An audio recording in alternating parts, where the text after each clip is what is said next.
Well, I love that. So we're actually gonna get started now, so you can do those introductions. Welcome everybody to the Meet the Faculty Speaker Series. We have this is our third Meet the Faculty Speaker Series this semester. Super excited. My name is Serene. I'm one of the kind of co-organizers for this series alongside Gretchen. I want to thank Tuğçe and Sebastian for joining us for this call, for this presentation. I'm going to pass it over to them to lead things up. Just a reminder that the first hour is open to everybody, and then we'll have a moderated discussion for faculty only in the last half, the last half an hour of this hour and a half long, discussion. So thank you all, and I will pass it over to all of you. Tuğçe, I'm going to let you introduce yourself first. Okay, I will start. I'm Tuğce Kurtiş. I have been associate faculty at Prescott College since 2019. I'm very excited since I work remotely. I'm actually currently based in Berlin, so I haven't yet had a chance to visit Prescott and meet many of you. So it's a real pleasure for me to be here and to have this conversation. That's all I'll say for now, I think. Hi all, I know many of you and some of you are new. I'm Sebastienne Grant. I teach here on campus at Prescott College in the undergraduate psychology program, and I also direct the Masters of Critical Psych program where I work with Tuğçe. Yeah, that's well, you're gonna get to know us more. So brief introduction. So I guess we can launch right into questions. We're doing this a little bit differently than the Meet the Faculty sessions have been so far, in that, first of all, you can tell there's two of us. We're here together, and we're gonna, instead of having like a presentation, we're kind of gonna do this discussion style. So we've prepared a handful of questions to help, first of all, introduce the topic of critical psych, because not everybody, even our colleagues, know what that is. And then to help you get to know what we're doing and what our involvement with the field is. And then finally, how critical psych can address some of the current issues that are going on in the world. So the first question is for Tuğçe. How do you define critical psych? So we've got like part A, part B. How do you define critical psych? Critical psych concerns itself with society as much as with psychology. In other words, it's critical of both psychology and the field of, it's critical of both society and the field of psychology.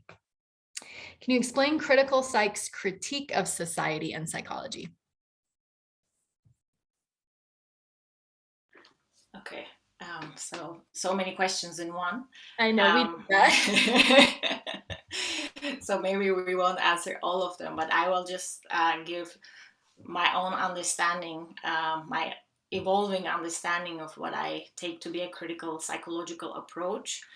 I guess, first off, I don't really see it as a branch of psychology. Sometimes people treat it as such. I like to think of it more as an overarching or almost a meta-theoretical perspective of doing psychology, both in terms of theory, research, but also practice. So I think for me, it's not really a particular variety of psychology, but it is a whole set of different reactions, both with respect to society, but also with respect to the discipline of psychology. So I see it sometimes being understood as a very critical approach to the mainstream discipline of psychology. At times I see also critical psychologists embracing psychology to a greater extent and working towards transforming it. Maybe we'll get into some of those nuances later. I'm more, I would say, in that kind of camp of psychologists. So I don't want to abolish psychology, as some very critical psychologists might say we should do. I'm leaning more on the side of reclaiming psychology and really trying to realize its potential as an agent for social change, but also for personal transformation, which I'm sure we will talk about more in the coming hour. So for me, I think because I did not get my degree in critical psychology, My exposure to critical psychology comes through exposure to other, I would say, very critical perspectives within psychology, such as cultural psychology, social psychology, and feminist psychology. But I've also been really drawing upon more interdisciplinary discussions in feminist studies and African studies and decolonial studies. So in the type of critical psychology that I attempt to do and teach and use in my research, it's really an amalgamation of all these things. And I think critical psychology also aspires to be a more interdisciplinary and international movement. So perhaps maybe that's the best way I can describe it. I see it as a movement and as a multiplicity of approaches, and we will talk more about, I think, how we do it ourselves soon. So I will just leave it at that and leave it to you, Sebastian. Yeah, no, I think you did an excellent job of describing critical psych, and I think I see it very similarly. I often talk about it as it being, it's more of a lens that uses other critical social theories and exactly things like feminist theory, liberation theory, these kinds of things, and drags them into the project of facilitating well-being. Right. And so I'm also on that side of like not wanting to completely throw away psychology. Although, as Ellen can attest, when I interviewed for the job here, they were asking me what my orientation to psychology was. And I was like, well, I don't really identify as a psychologist. I think it's pretty problematic. But I think that at its heart, psychology, maybe it's a romantic idea, but I think at its heart, it really is about trying to understand the conditions of human flourishing. And I think that's completely inseparable from also environmental flourishing, also the flourishing of all beings. Psychology has absorbed all these societal, cultural ideologies, like, for instance, neoliberalism. And so critical psych is, I think, trying to clean psychology up and bring it back and figure out how we can really use it to help people and not just to adjust people to norms that aren't always helpful. And I also see these, as you kind of got to these two branches, that one is really about critiquing the field of psychology and calling for change. And that the other branch really uses psychological and critical theory to critique society and think about how we could, what kind of society would best promote flourishing. And what does that even mean, flourishing, right? We could go on a whole critical tangent there, but so that's more where I work also, is on this, on the critiquing of the societal side a little bit more than the psych side. Yeah. And maybe if I could just add, I realize that maybe when we talk about mainstream psychology, it might not be so familiar to everyone what the critique is. So Right. just to very, very briefly summarize, mainstream psychology is often critiqued as a very individualist, very decontextualized, ahistorical, and even a little bit ethnocentric, androcentric perspective. Many critically oriented scholars have written about the extent to which psychology engages in these sorts of isms, and has historically served as, like, unwillingly served as a tool of perhaps even justifying different forms of oppression. And we still see tendencies of that within some very mainstream approaches to psychology. So maybe it's good to name those things. And this is why there is such a need to really revise and transform psychology. And that's why I think, need it in order to also transform human flourishing, human well-being, and societal structures. Yeah, thanks for that.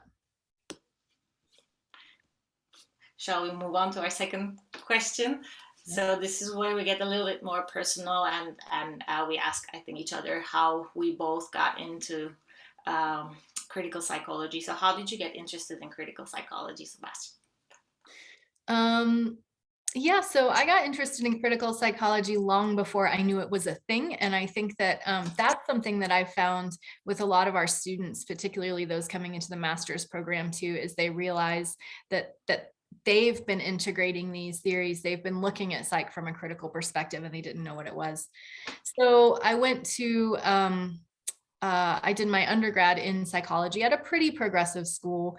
And then I was planning to do a counseling degree after that, but I took some time off and decided to get some real world experience. So I started working in a shelter for unhoused folks. And while I was working there, I was thinking about, how I would serve these people as clients if I was a therapist. And I really started to see that so many of their struggles were not, as Tuğçe was mentioning, psychology tends to individualize struggle. So they were dealing with depression and anxiety, and they were dealing with drug abuse and these other things. And I was just seeing how these were really the result of being caught up in these larger systemic problems, larger systems of injustice. And I was thinking, I 100% believe that we need therapists, we need counselors to support people where they're at.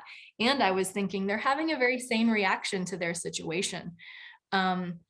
And we're not really fully going to be able to address human struggle from only an individual perspective. We need to also look at these systems that people are caught. I was working with people who had gotten like a minor drug charge when they were 18 and they went to prison, and now they have a record and they can't get a job, so they can't get housing and they can't get student loans to go to college, and they're just stuck.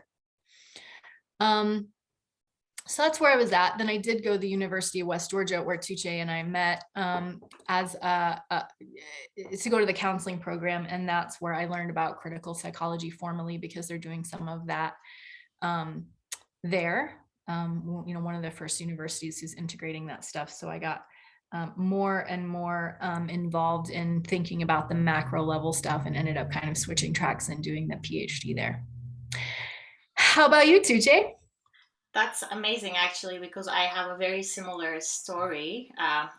This is actually not what got me to critical psychology, but the social psychology in the first place, because I was also really interested in perhaps doing a clinical or counseling psychology type program. And I was an intern at an inpatient psychiatric unit in New York City. We had to do fieldwork terms while we were undergraduate students. And in that hospital, where I did my brief 1 month long internship, I realized that most of the struggle and the stress I was witnessing was not necessarily this individual problem, but really related to issues, in that case, maybe related to racism and socioeconomic struggle, homelessness. So that led me into social psychology. But then within social psychology, over time, I realized that a lot of social psychology, like the rest of psychology itself, tends to be very US centric and Euro-American. And I didn't find much cultural diversity in the textbooks or in most of the courses I was studying. So I think that's what drew me into cultural psychology for my graduate school. And within that cultural psychology program, we started really addressing issues of why that is, and why psychology is this primarily Euro-American discipline. And I think that also has to do with my own experience growing up in Istanbul. I always explain it this way in my introductory videos in my courses. I grew up in Istanbul, which local people say bridges the East and the West. So you can literally cross from Asia to Europe with a boat. And so for me, already growing up in that city was making me a little bit aware that these continents are myths.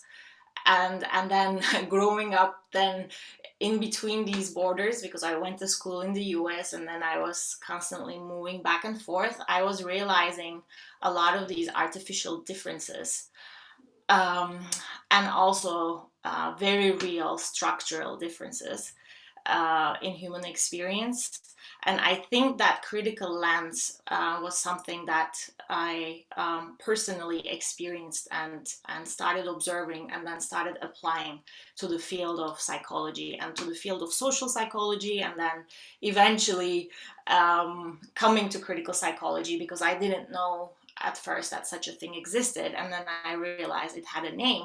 This thing I was trying to do with all these different fields, that I could do it under the broader title of critical psychology. So and then when this program at Prescott started, and when Sebastian informed me, I jumped at the, of course, opportunity to work here, because this is one of the unique programs in critical psychology, and I'm very thrilled to be a part of the program.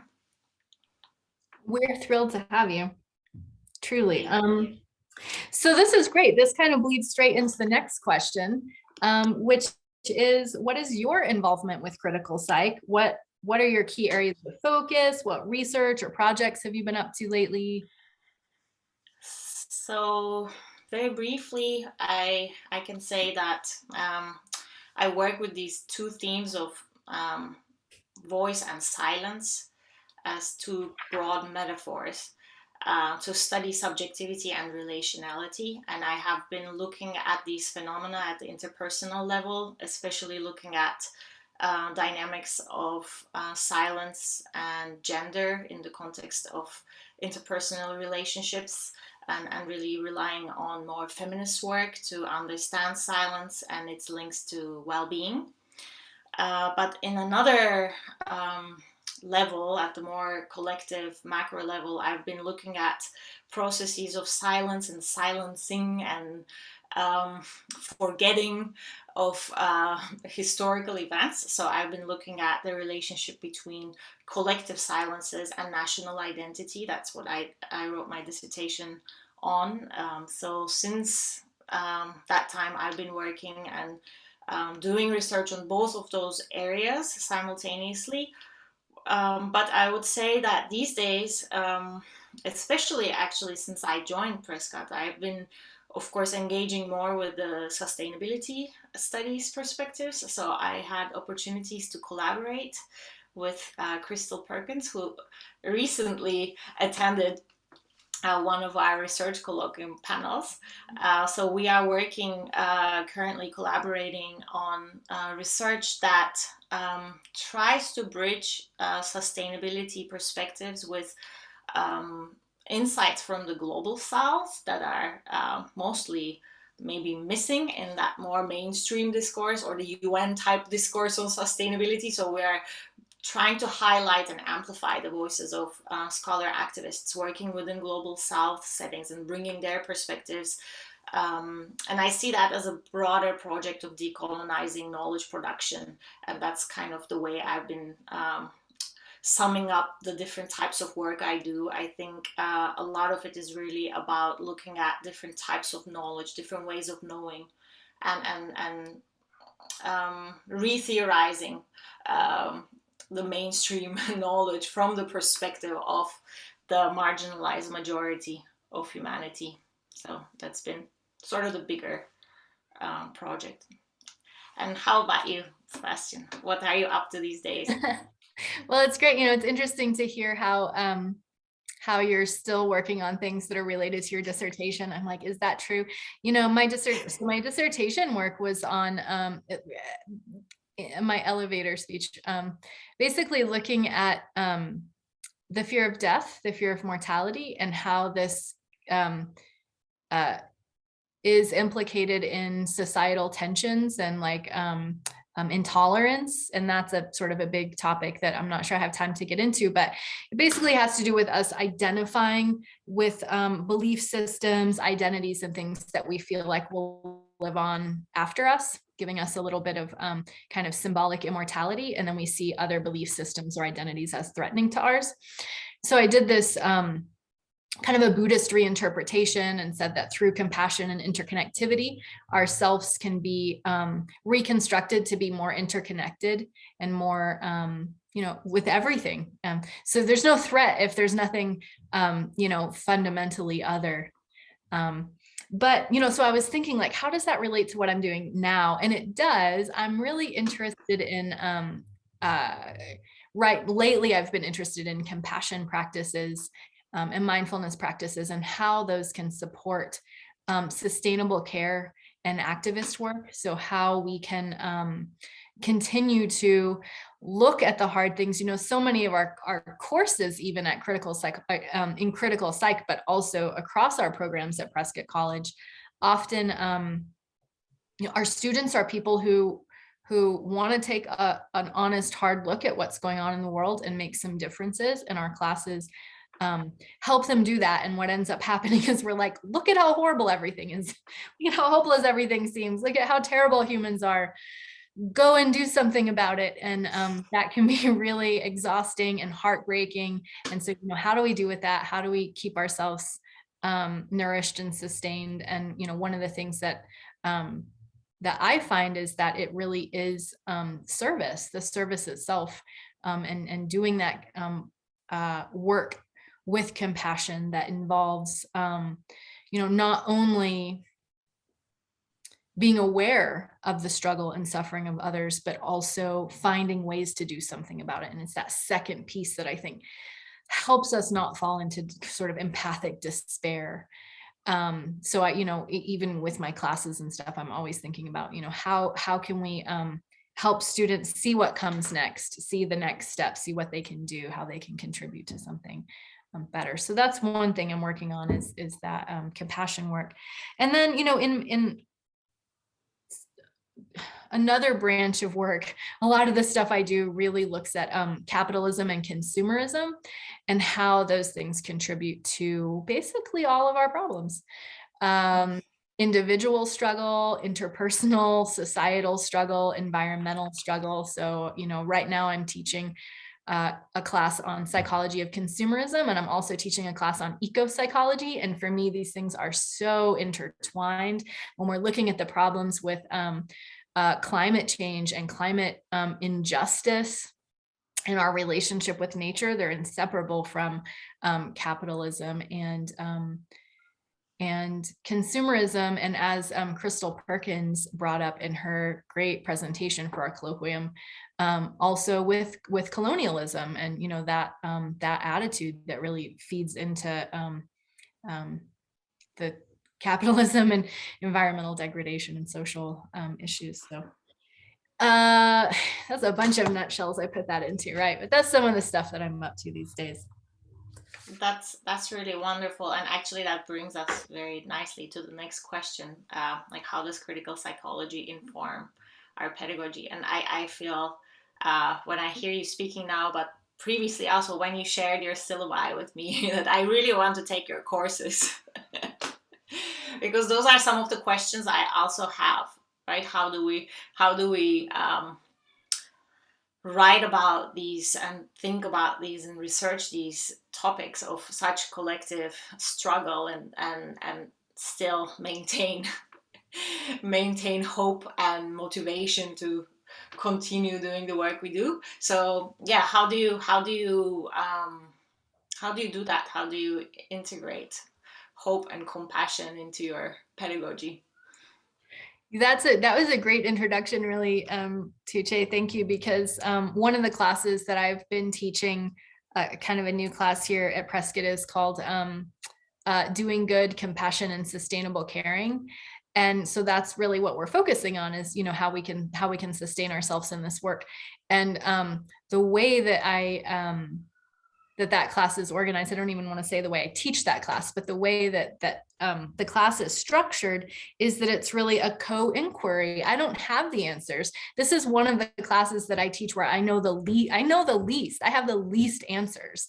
And so, you know, I have texts that I have questions and texts and resources that I share with students in order to kind of enter into this inquiry. But a lot of it is us together thinking about these things and, you know, how do we do this and trying to generate knowledge together. And I feel like that approach is pretty in line with with critical psych and critical pedagogy in general, the idea that everyone is bringing valuable perspective and knowledge and wisdom to the classroom. It's a very anti-banking model. It's not like, okay, you're the empty vessels and here you've come for me to fill you up with the knowledge. And trying to like be aware of the power dynamic, to own it, to be transparent about it, but also to be like, this is largely artificial. And we're here together to figure this out. So I feel like I think I learn as much as my students do. It's quite possible that I learn more than they do. But that's part of it. And then another thing I wanted to, what was it? Let me see here. Oh, yeah. Another thing about critical psych in particular is that I do think in all of the psych classes that I teach, I try to be really mindful about teaching them from that critical perspective, which involves thinking about the history of psychology, how it's been connected to these larger societal systems, to power, the harm that it's created, being aware that psychology has harmed a lot of my students. And it's helped a lot of my students. So to hold all of those things, but to also just really be like very honest about what psychology has been and, what we're trying to do with it next. So yeah. And in terms of how do I infuse it with, we do a lot of meditations. We talk a lot about compassion. We try to weave this stuff in here. I'm always thinking about like, why it matters. Everything I teach, I'm like, why does this matter? Does it matter for you? Is it going to be valuable? Is it going to help you? Is it going to help anyone? We shouldn't be learning anything just for the sake of learning it, even if it's something like sensation and perception, which seems very kind of just dry and boring kind of canon psych.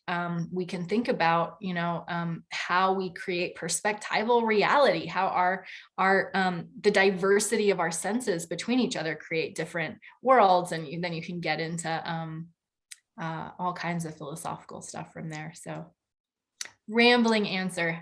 But I'm going to turn it back. How do you feel like critical psych informs your pedagogy in the classroom, what you do? I think similarly, like I also draw upon, of course, critical theories and critical pedagogy, and that informs the same theoretical lenses that inform my research and my writing, also inform my teaching. I think one of the things I'm always very intentional about is to bring perspectives across different sites and different also historical times, especially, of course, because I get to teach the foundations course, the historical theoretical foundations of critical psychology. I do place a lot of emphasis on history, but then I'll also always make sure to assign really recently published work so we can sort of bridge those ideas. And the other thing is, because I have the privilege of teaching amazing scholars in our classrooms, in the master's and the PhD programs, I also similarly position myself as another learner.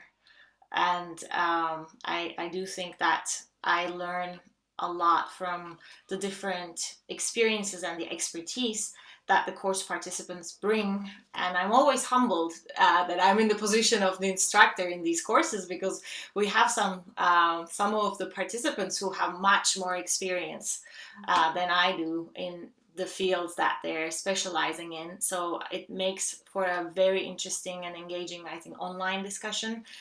Because I don't get to do these things in person. I have to rely on online tools. But one thing I also try to do these days, this is my big question, like how do we integrate critical pedagogy into the online space? So I do make videos for every week, and that's my attempt to humanize the online space a little bit more. And I have been also asking course participants to meet collectively via Zoom. It's not a requirement, but I propose sometimes throughout the course. And then whenever we can have those collective discussions, like we had one just recently yesterday, I just find that to be so rewarding. And I think it just makes for a much more richer relational pedagogy. And I do miss actually being in the same space and having more activities together. But I think with the limitations of the online environment still, I do feel that the courses that I get to teach have a definitely critical component, not only in terms of content, but also in terms of pedagogical orientation. I hope that's what, of course, our students feel as well. Yeah, I know we have a handful of students here today, and I think, oh, we should ask them how we're incorporating critical pedagogy into our work. But that's such an important topic, Tuğçe, and something I think about too. In some ways, online learning really makes education so much more accessible, and this kind of stuff too. Like, students don't have to leave their lives where they're embedded in their communities in order to come and study critical psych. They can do that where they are, which is amazing. And there's that challenge of learning how to teach in this really more like democratic, like sharing kind of way. When you're doing it online, we can get kind of fatigued by just all the discussion forums and responses. So I think videos are a good way to do that, but I'm personally still exploring that new world and how to do that better. So. So our next question is, and this one, Tuğçe came up with this question, and I was like, oh, I don't really have anything to say to this. And then we got into this great discussion when we were coming up with the question. So, but the question is, do you experience challenges or pushback as a critical psychologist? And what are some of those that you experience, if you do? Sure. Yeah, I since I did come up with the question, it was based on a history of interactions of different sorts. But I guess one thing I can say at the more abstract level, I think critical psychology deals with some really, at times, emotionally stressful content, and at times it can be also triggering, or it can be eliciting some sort of defensiveness. It can be threatening when we're just exposing people to such critical information, because it's psychologically usually more comfortable to not know those things, or to at least act like we don't know those things. Like, even think of climate change, right? It elicits guilt and elicits all these uncomfortable emotions, and people are, I think, since I study silence, I know they are experts at maintaining these very active processes of denial and silence. So I think critical psychology in this way, for me, sometimes serves as almost like a silence breaking exercise, or as a counter narrative at times. So depending on the type of context one is in, sometimes it can be, I think, a little bit difficult. In my own experiences, both as a graduate student and then later working or even presenting research at conferences, I could experience that firsthand. Sometimes I would present research and people would, within the first 10 minutes, if I was talking about US history, and talking about historical wrongdoing, I will never forget this. This was my first presentation as a graduate student, and one of the faculty said, "Excuse me, why are you talking about US history? What about Turkey and the Armenian genocide," or something like that. So I experienced that kind of challenge or pushback early on. I think that was actually a blessing in disguise, and that led me to become a little bit more comfortable having these difficult conversations, I think, or at least more prepared and anticipating some of the reactions that might come up. So sometimes I also experience this pushback in writing and reviews. So sometimes reviewers might not really be open to the type of critique that I'm trying to bring. If I'm critiquing, for instance, even feminist psychology, they'll say, okay, this is anti-feminist or something like that. But it's not. I'm actually trying to build another... Oh. I think that's Bodhi talking. Sorry, everybody. We're really wrapped, though. We're listening. That was nice. Okay. So sometimes it is reactions like that that are saying, okay, this is not psychology, or this is not feminist, and what are you trying to do, or who are you to do this type of critique? So I've personally encountered that a lot. But beyond that, I think it's also really complicated to talk about these very complex issues and do justice to them, right? Like, how do we really talk about, and how do we even capture in our research all these very complex, intertwined, intersecting, like socio-historical, structural issues and personal experiences related to that, whether it is in the context of self or identity or relationships or any of the phenomena we study. And how do we really theorize? How do we do this research? How do we apply this research? I find all of those questions to be particularly challenging, just given the complexity that I think critical psychology entails, because we want to look at structural level injustice, we want to look at personal experiences of injustice, and then we want to transform them all. So I find that sometimes to be a daunting task, and sometimes students will write about that too. When we're having the online class discussions, they're saying, okay, but there's just so many problems in the world. What do we do with all this? And I do feel sometimes that is a big challenge when one is really choosing to delve into the nuances and the complexities of all this critical stuff we're talking about. Critical not only in the sense of the lens, but really critical for our times, like urgent issues that we need to address.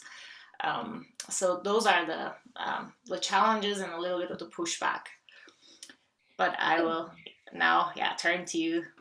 Yeah, no, that's interesting, because this is something I hadn't thought about, but I definitely see is, what I'm hearing from you is that sometimes there's pushback because we're being too critical and people are resisting even to the word critical, right? It's like you think about like your critical mother or something, like you're just going to be criticized. And so people sometimes have an aversion just to that, or they feel defensive that maybe, the work that they've invested in is going to be we're going to tell them that it's bad, that it's harmful, and they shouldn't be doing it. But then I think what I also hear you saying is sometimes there's pushback because we're not being critical enough, or we're not applying the lens to enough areas. We're not fixing all the problems. And so, that's a hard position to be in.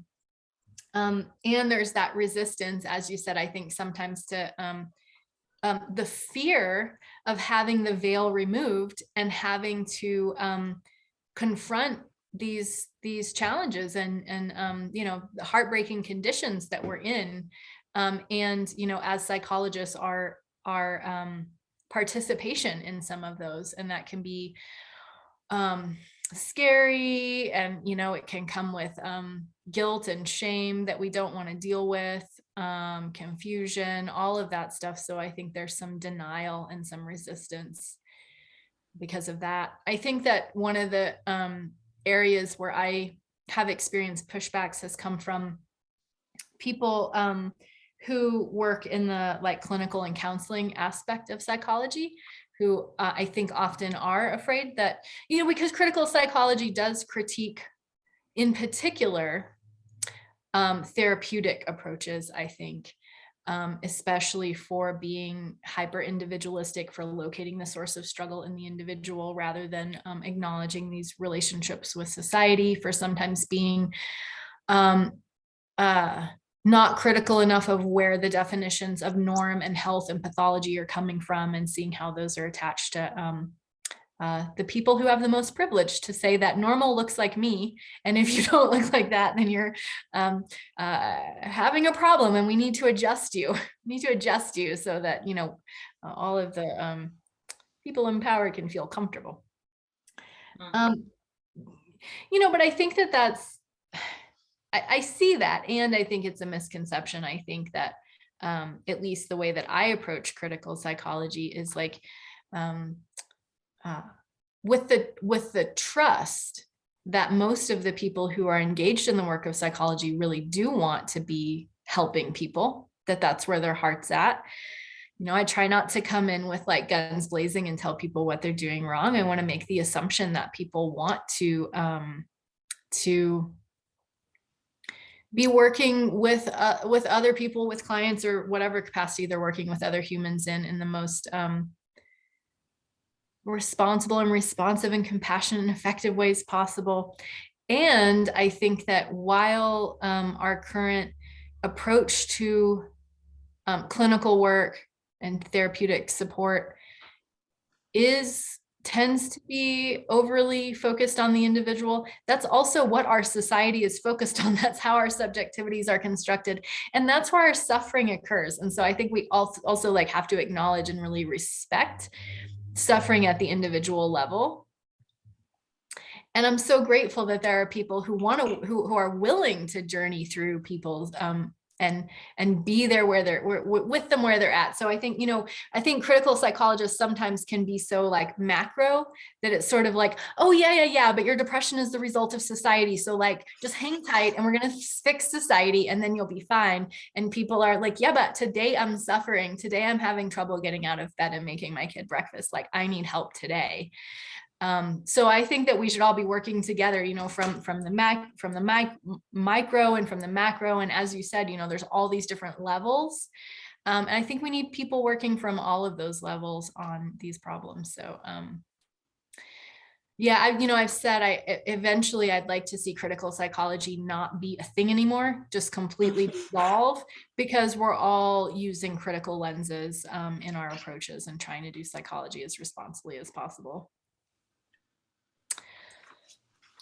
Yeah, that's a great example of exactly. I think it kind of brings us back to the initial question too, right? So it's a way of doing psychology. So I also definitely share the idea that we do psychology differently and we don't need a critical psychology anymore, that we can, maybe we still need it, because I do think that change is an ongoing and very long process sometimes. So we might still need critical psychology, but I do hope that most of psychology becomes generally more critical.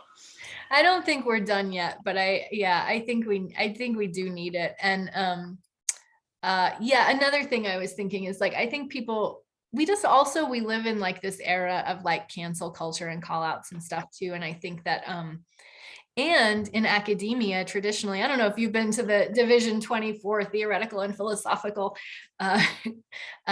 conferences, Tuğçe, but there's a kind of a tradition of people trying to make themselves feel good, boost their own egos by making other people feel stupid or bad or wrong.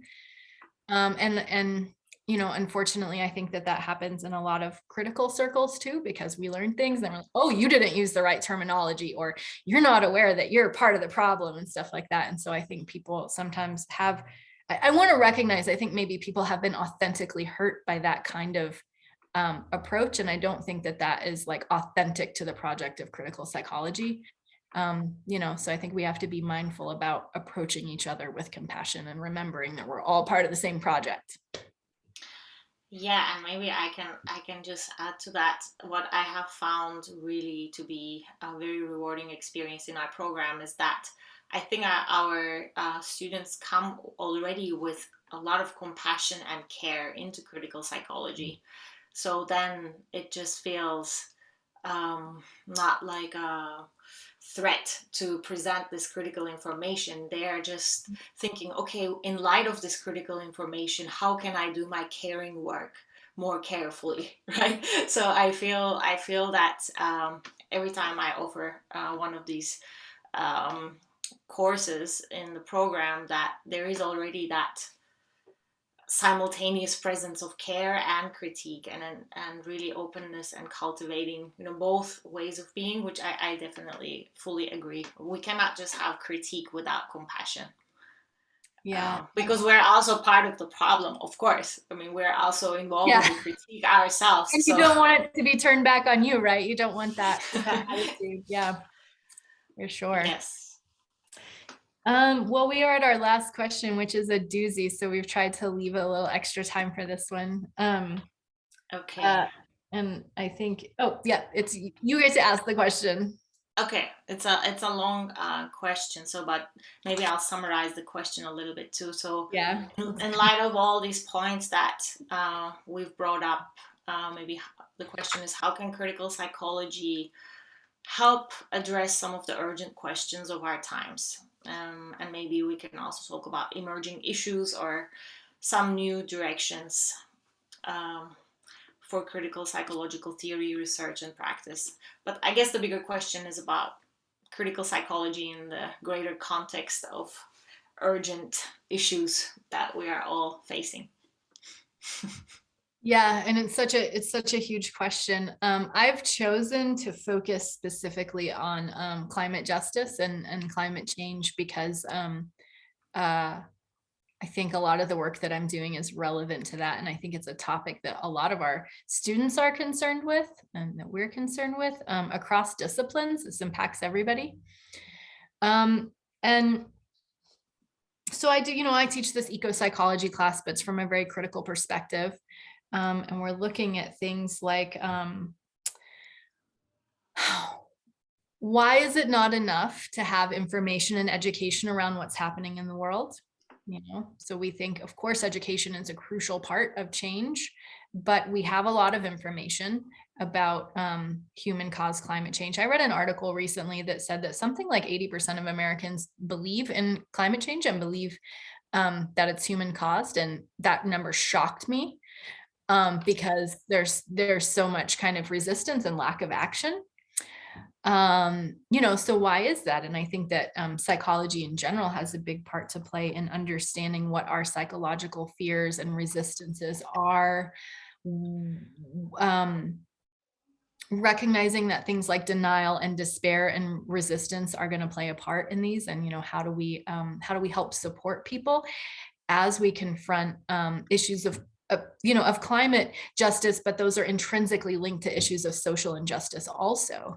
And so how do we look at those things? How do we look at our own implication in them? I think it can be very uncomfortable when we realize that we don't have a choice but to be implicated in injustice in the world that we're living in. Like, we can't opt out of everything. That's harmful. I remember as an undergrad taking an environmental studies class and then having that veil removed and then going to the grocery store and realizing that I could not feed myself on what was available that wasn't exploiting the earth or humans in some way, and just feeling so brokenhearted by that. And so, how do we not let that collapse us into despair or denial? I think is super crucial. And, and again, not just for climate justice work, for social justice and larger issues also. So that's, I don't know, I guess that's one of the things I'm looking at right now. What about you? That's amazing. I think that I definitely also feel that this is our most urgent issue. And ironically, I think psychology is a bit of a latecomer to this conversation. I mean, of course, we have eco-psychology, which is still, I would say, a relatively new or emerging field. And I don't think most of psychological theory research has focused to a sufficient extent on human interactions with places or environments. Of course, there is focus on consumer behavior, but that's usually done with a marketing lens, and that's not really done in a way. I think so much of it. Mm-hmm. Psychologists, on the contrary, are like the ones who take their wisdom about how humans work and become marketers. And yes, so a lot of some of my colleagues in graduate school later on wanted to join these marketing and business schools to precisely focus on that type of question of how do we use social psychology to persuade people better or more efficiently or so. But a lot of my own work on relationality, of course, I have, as a social psychologist by training, focused more on human relationships. but a lot of my evolving interests these days have been on the more than human world, and really looking at also feminist theory, and particularly more recently Donna Haraway's work, who was always a big influence, but I have been considering some of Donna Haraway's work in especially this type of, I will call it maybe multi-species feminism. I don't know how to name it, but really looking at radical reimaginations of relationality. This is also, of course, informed a lot by indigenous and the colonial perspective. So I'm really interested now theoretically in this project of articulating new models of relating, and articulating new models of caring, because ultimately we need to care in order to act, right? So I think the problems we are facing today are really problems calling for greater care, and also a recognition of our interdependence, not only with other human beings, but also with places, also with environments, also with history, also with ancestral beings. And so I think there is this whole spectrum of relationships that I did not study before, and that I'm much more interested in studying. And I find that to be the urgent, I mean, it's a new direction for psychology, but it's actually a very old wisdom and knowledge that we need to, I think, bridge with these, I will say, for the lack of a better word, mainstream forms of doing science. Like, we just need to really bridge these worlds, and really, I think in sustainability in this broader, more inherently relational way. So that's been sort of where I see the urgent work, and I have the calling to do that type of work much more. And I think also all of the human problems that I have studied before, things like racism, things like sexism, they're unfortunately still alive and well.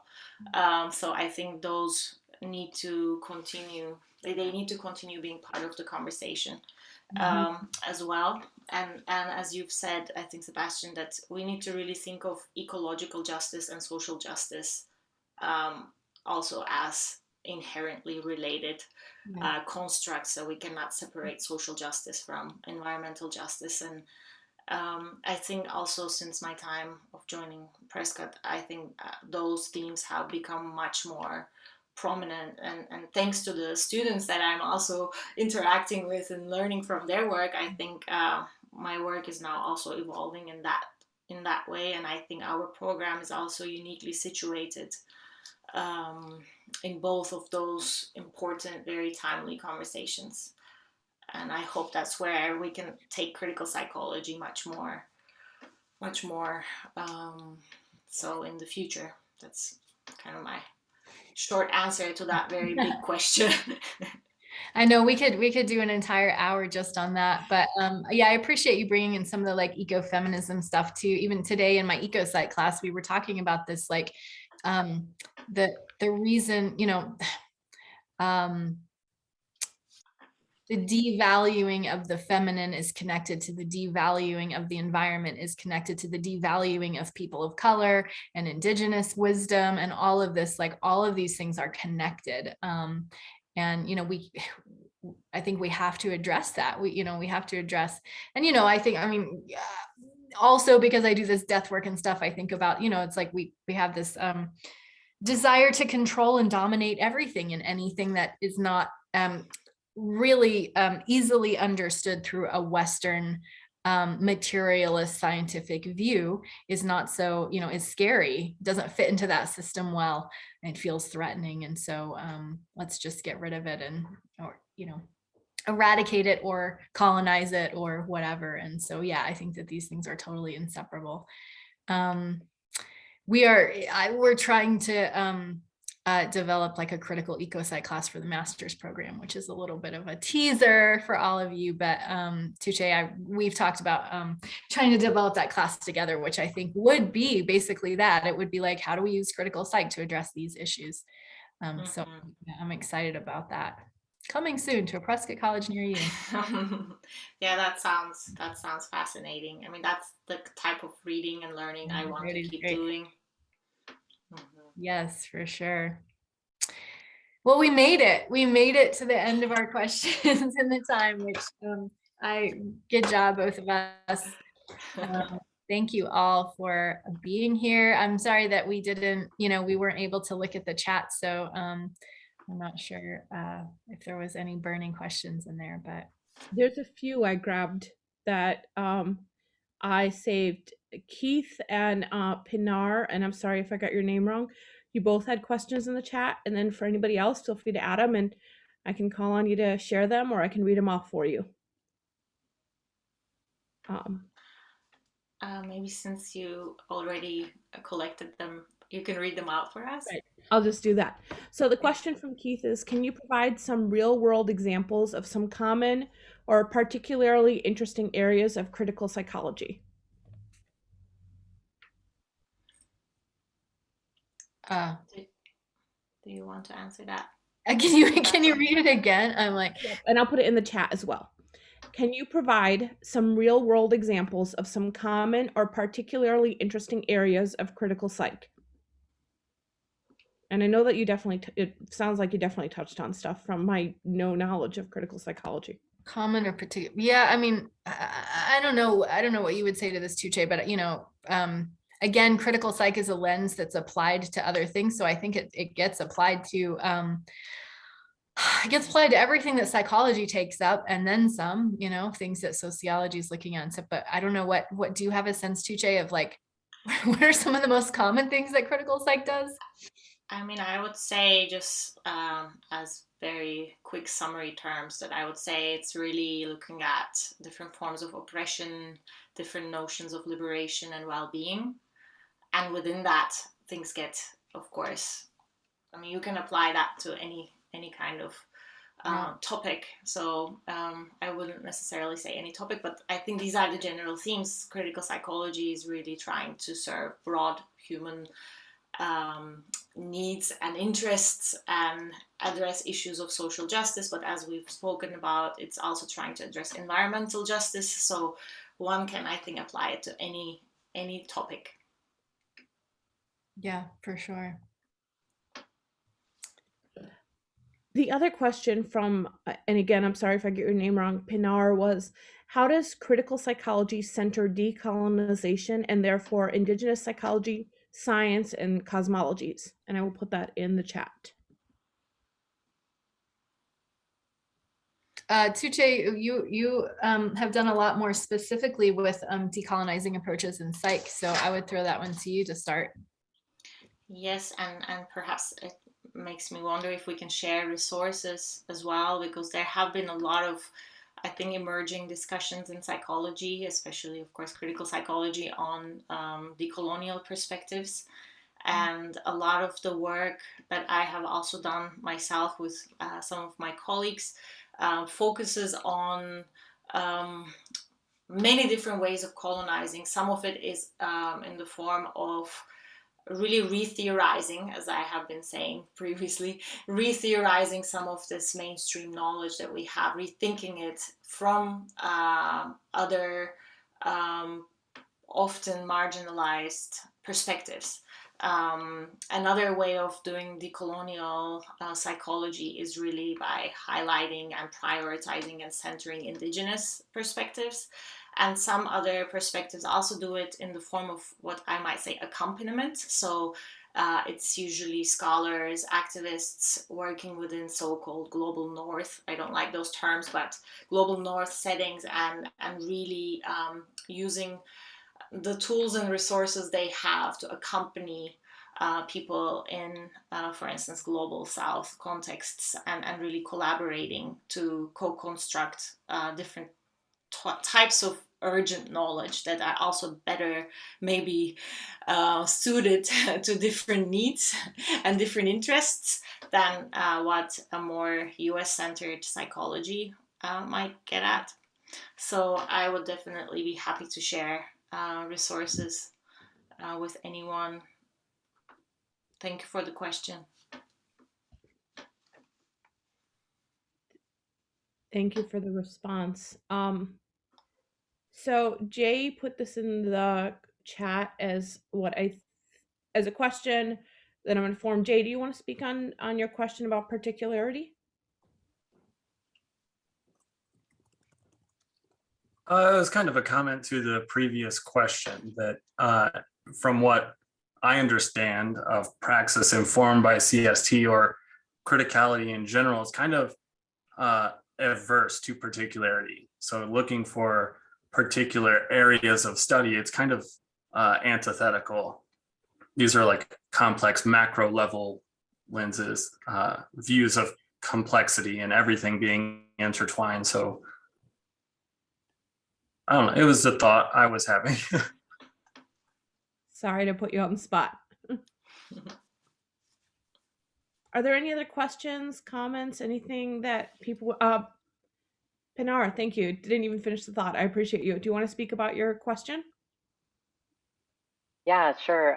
Thank you. Yeah, I was just writing down how essentially a curiosity that I have, which is like, how does critical psychology center psychiatric survivors, so those who've experienced psychiatric abuse? So I wrote in my chat as well that a lot of my work is around that, essentially around psychiatric survivorhood, as someone who is a psychiatric survivor, and I was just curious how that plays into critical psychology, if at all. Yeah, again, critical psych is a lens that people take up for different projects, but there are certainly people who are using critical psych to take up the project of critiquing psychiatry. And, one of them is this project called Mad in America.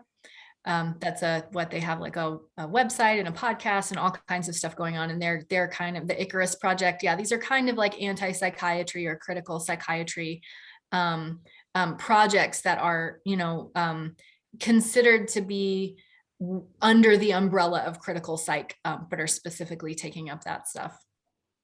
I don't know if you have other resources for that, Tuğçe.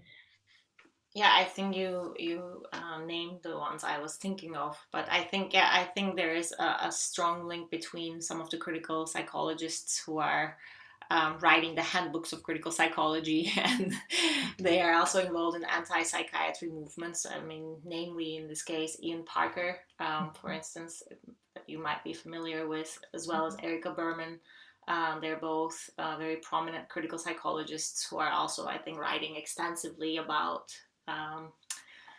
being pathologized in the psychiatric or psych disciplines in general.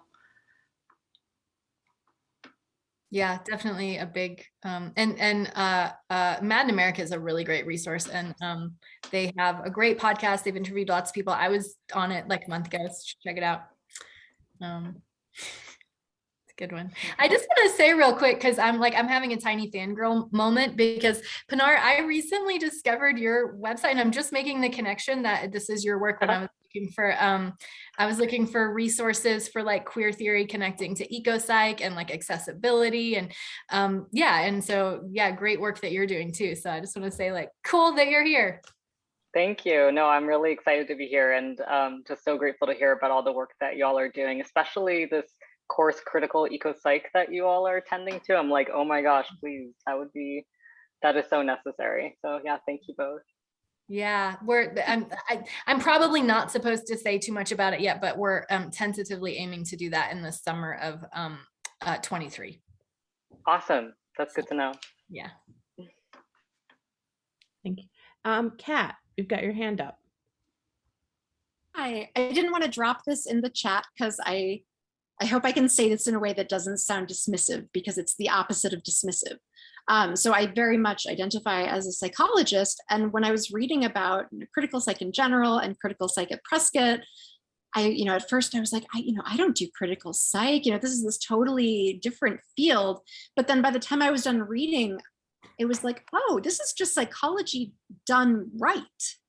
Like, this is psychology done in a way that really tries to remove the harm that's been done or could be done. And so I realize that's probably a very reductive, boiling down of what critical psychology is. And so if you could just tell me what you think about that idea, psychology done right, and sort of what I'm missing, or are there any facets of critical psych that are left out by that conceptualization? I mean, personally, I would agree with your characterization of it. I think critical psychology is a really socially responsible and ethical way of doing psychology, in my understanding of psychology as a general effort. I think that's what maybe Sebastian was also talking about, that at some point the idea is to not have to use the term critical, that the idea is that all psychology could be like this, and maybe it aspires to be like this, but I think because of its embeddedness in different societal tendencies, such as neoliberalism, such as capitalism, as Sebastian was talking about earlier, I think psychology becomes, at least in its mainstream uses and misuses, it becomes this individualizing enterprise that we are very critical of. But I think as I said earlier in my introduction, I see the work critical psychology is doing as a reclaiming of what psychology is, or what psychology is capable of being. So I fully agree with your sense. Sebastian, you want to add anything to that? I'm sorry, I've been chatting with people asking questions in the chat, so I will be totally honest, I'm a little bit distracted. I don't know if that's bad form, but it's a question about, like, how do we do psychology better? Yeah. I think the question was in relation to, like, thinking critical psychology is one thing and then coming back to it and being like, oh, it's just actually psychology done right, is what Kat said. And then Tuğçe talked about that being kind of what you had already said earlier. Yeah, I mean, ideally that's what it, but again, like, I think part of critical psych's project would be like thinking about who gets to say what it means to be done right. What does that mean? Is there one kind of psychology that would be better for everyone, or do we need psychologies? Do we need a different approach for different cultures, for different people, for every individual? So yeah, I don't think we're trying to come up with like the perfect utopian approach to psychology, but rather just keep staying in this like reflexive relationship and looking at, like, are we helping more than we're harming? Are we moving things forward? What are the people saying who are supposedly being served by this? And listening to their voices, instead of, I mean, psychology's had a history, right, of going in and telling people, hey, you might not even know it, but you're broken. And you need to be more like this, and we're here to help you. So yeah, so I don't know if there's a right way, but I think there's a lot of better ways. Mm-hmm. Thank you for that. I do have one question, and inspired by some of Ellen's comments in the chat. Ellen just had a comment about like what critical psych is up against, and so I guess I'm wondering, what are the challenges to the field? What are either the challenges or sort of the cons?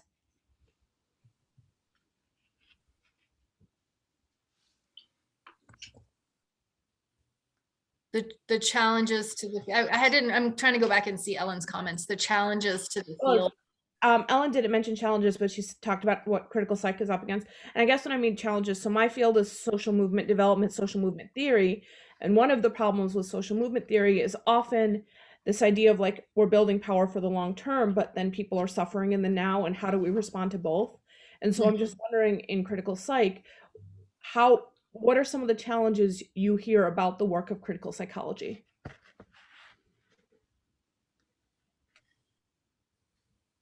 Tuğçe, do you have anything for that one? Yeah, I'm trying to make sure I understand the question correctly, because I hear it in different ways. Yeah. Or I mean, I guess I should say, what The are the critiques of the field?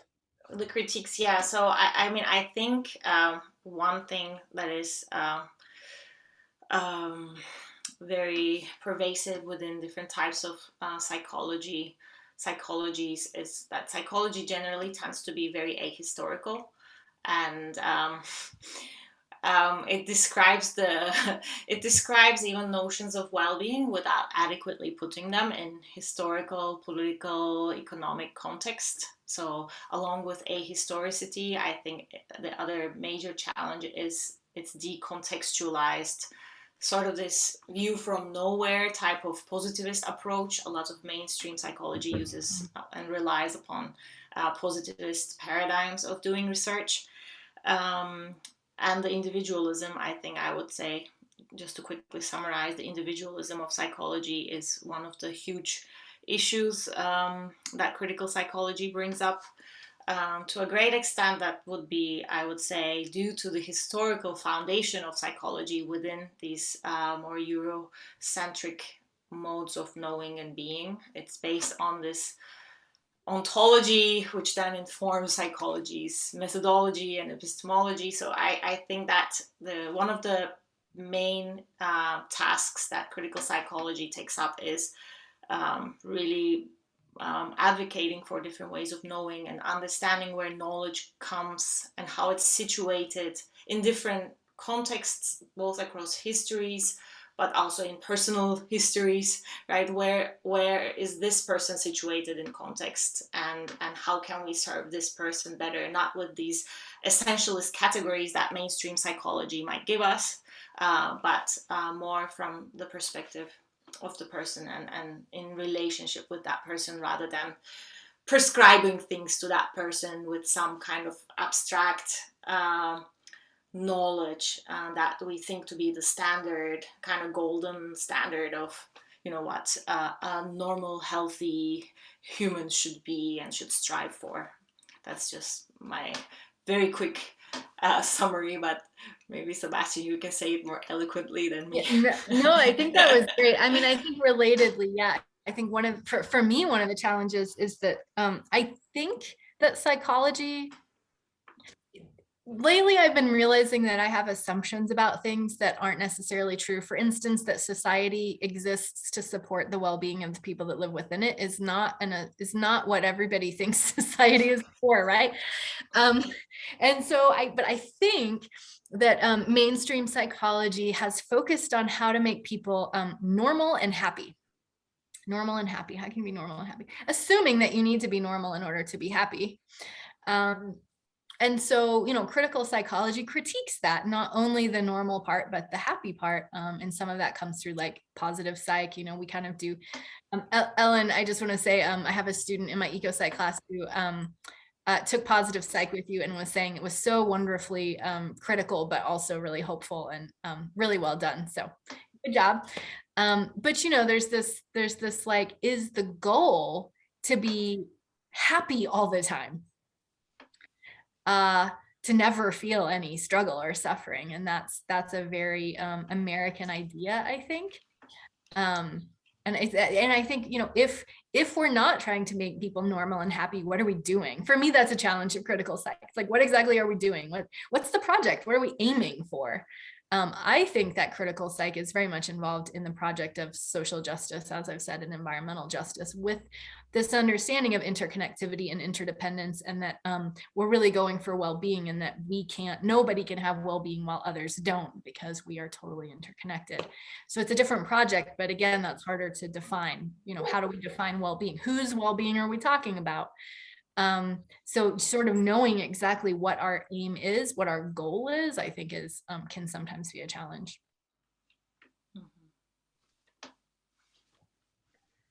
Thank you for that. Any other questions in the chat or hands raised to ask your own? We have about 15 minutes left for, and we can kind of focus primarily on faculty, but I know that there's some non-faculty members who we're not kicking out because they add so much to the discussion. I'll throw something out there, and if you don't mind, I'll read a little bit of what I started noting here, because I sort of have this project in mind and maybe a possibility to collaborate here.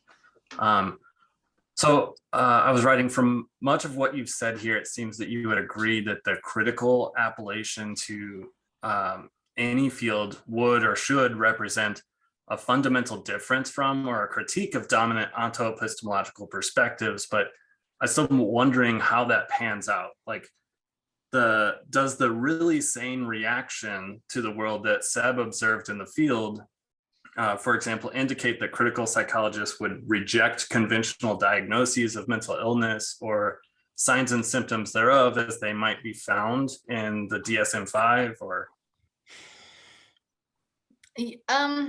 I can start with that. I don't think it's like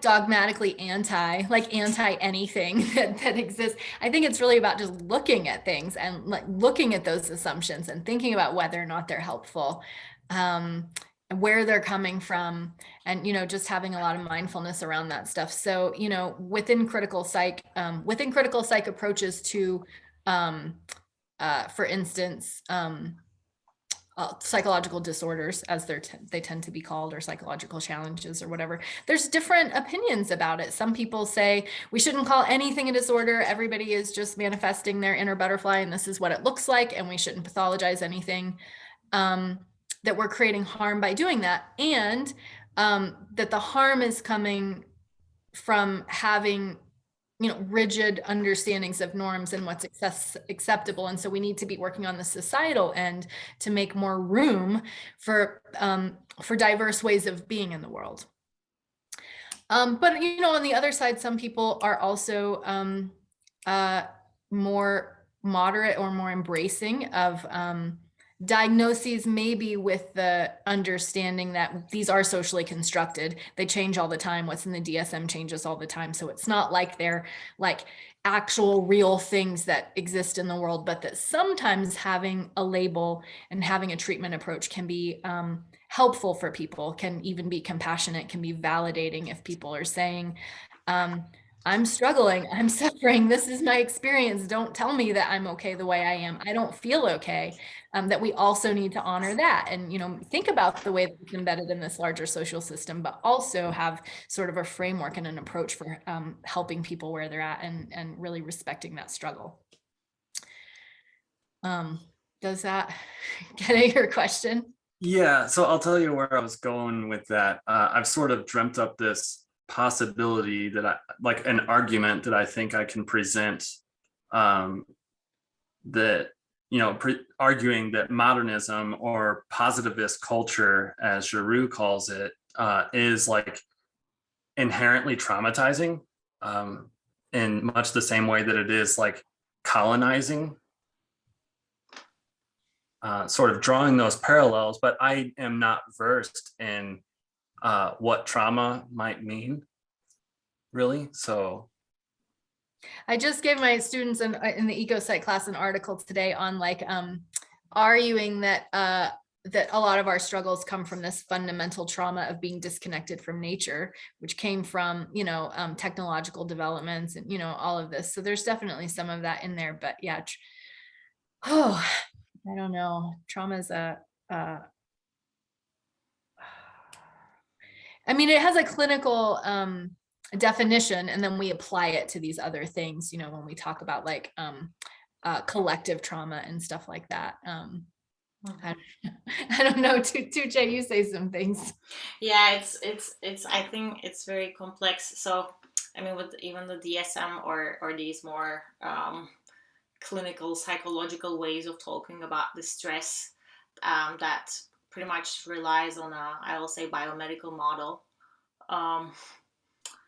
The idea is, I think, at least as I understand, to rethink those social categories, and maybe instead of pathologizing or taking those categories for granted, really thinking where they come from and whose interests they really represent, but then also how to do that in a still realistic manner. So without denying the pain, without denying the actual suffering that people are experiencing. So how do we use these terms, even in the DSM terms, which a lot of people critique, right? Or even the term trauma. How do we use this term in a way that doesn't medicalize trauma, or that doesn't individualize trauma, or that doesn't pathologize the person having trauma, but how do we still acknowledge their experience, their lived reality of it? So that would be sort of my response. But there are many different ways that I think I see critically oriented scholars, I won't just say psychologists, taking up that project. Anywhere from being completely dismissive of these terms and rejecting them altogether to a more, I'm just reminded of Usher's work. I think she uses the critical realist discursive analysis. I think that's a framework that she coined, and a term she uses to talk about how to bridge some of these complex discourses together, and how to really talk about psychological suffering without necessarily pathologizing, and how to talk about social categories without putting people in these boxes and saying this is all there is to them. Yeah, and Jay, if you're just interested in general in having more conversations, I mean, it sounds like, I think I'm hearing what you're interested in is just this idea of the harm that modernity has caused for our psyches, our hearts and minds and souls, and how do we understand that and work with it and move away, move in a different direction. And that's something that that I work with a lot, especially looking at, again, with capitalism and consumerism and colonialism and stuff. So, it sounds like maybe it would be fun to have a longer conversation about it sometime, for sure. Definitely.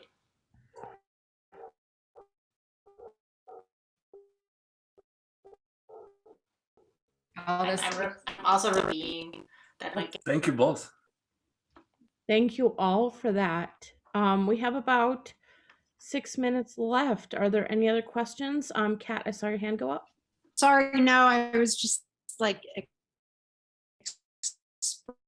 expressing. Any other questions, comments? This was really informative and I would love to hear more, but I would also love to hear people's questions. I have a question, but it's like kind of more about the department. Like it's less about the topic. I mean, it is about critical psych, but it's also more about like the program itself. Is that appropriate in this context or no? Okay. Sure. I'm seeing some nods. Mm-hmm. Yeah, okay. I think so. I say so. Tuğçe, I was just wondering, has anyone ever done, okay, this might be a really silly question, but like I know people have done like undergrads where there's double majors. Is there such a thing as a double major for like a master's program? Because I have a half finished master's of science that I want to complete, but I also am super interested in your program. Yeah, so this is really interesting because this topic actually came up at the program director meeting this morning. And we're talking about like how to do that. It's definitely something that a lot of students are interested in, and that we're currently talking about, what that would look like. If someone has already, there's a couple possibilities. You can transfer in some credits if you have them potentially, and then just finish out, the degree, just the critical psych degree. But if you want those two separate degrees, that's kind of a different thing. And so we're kind of looking into what the requirements are on the licensing end from the HLC and stuff like that. But yeah, the ongoing conversations right now, very relevant, and hopefully in the near future, we'll have more to say about that. Okay, great. Thank you so much. Thank you for that. Katie, there will be a recording of the presentation available on the landing page. Marketing will get that up. There's also recordings of all the other faculty speaker series talks that we've had that would be also available on that page. Thank you for the question. Sorry, when you say the landing, would you be able to just drop a link in the chat for that? That is a really good question. Let me see if I can find the landing page. Thanks. Any other questions in the last few minutes that we have?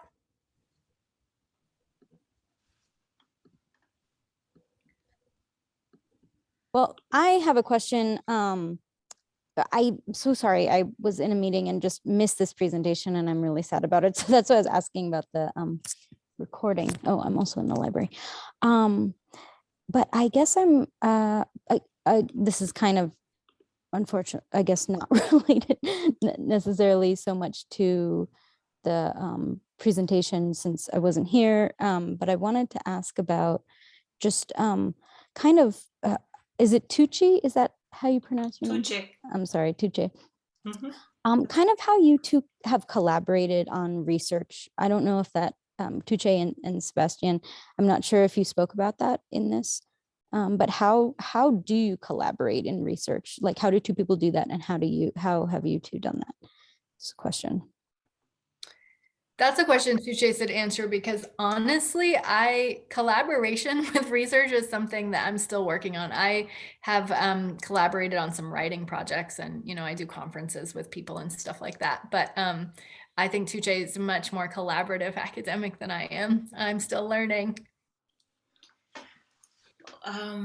In terms of collaboration in research, I have done it in a number of ways. So sometimes it involves different researchers in different contexts collecting data, and then because I have done a lot of cultural psychological research, which involves data collection in different national or cultural communities. A lot of that really had to be done with local experts. And so I have done collaboration in that way. And also in my graduate training, it was considered like a good mentoring for graduate students to work with undergraduate students and graduate students to work with faculty. So collaboration was always a part of our process of how to do research. So I always worked with undergraduate assistants. They were my assistants, but for me, they were co-researchers, and we have published together. In some cases, it has been mainly in the final stages. So sometimes you need to work with an expert in a particular theoretical or disciplinary context. So in more recent work right now that I'm doing with Crystal Perkins, we're working in collaboration with a sustainability studies scholar, because we are both in social critical psychology, but we definitely need some of the unique perspectives that our colleague Louise can bring. So I think you can do it in a number of ways. I can talk to you more about how to initiate those kinds of relationships if you're interested.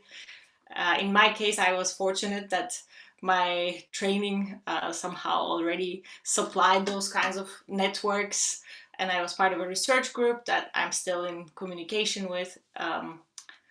But yeah, I think the research process is never really a solitary process. In my understanding, it's always done in collaboration, and even our participants are collaborators. So you can, I think, conceptualize the collaboration in many different ways. Awesome. Thank you. And I like the idea that participants are collaborators. Mm-hmm. Thanks. Thank you for the question. Thank you all for joining us for the discussion. We're right on the 30-minute mark, and this was a really thrilling conversation. I wish we could have had hours more of it. I'm sure we'll want to have you back for more speaker series stuff in the future. Thank you again. The welcome marketing under the name Welcome, put the link in the chat, so you can follow up with the recordings there once they're posted. Thank you to the presenters, Seb and Tuğçe, for being here, for being part of this community, and for sharing your depth of knowledge. This was really fantastic. Thanks for having us. Thanks for doing this series, and thanks everybody for coming. Thanks Tuğçe for coming. Yes, thank you, Serene, for facilitating our discussion. Thank you, all of you, for being here. It's wonderful to meet more of the Prescott community. And thank you, Sebastian, always, for being such a wonderful colleague and scholar and friend. So it's been a pleasure for me to be here. Me too. Wonderful. Well, then we will see you all. Bye, everybody. Bye. Bye. Thanks so much, everybody.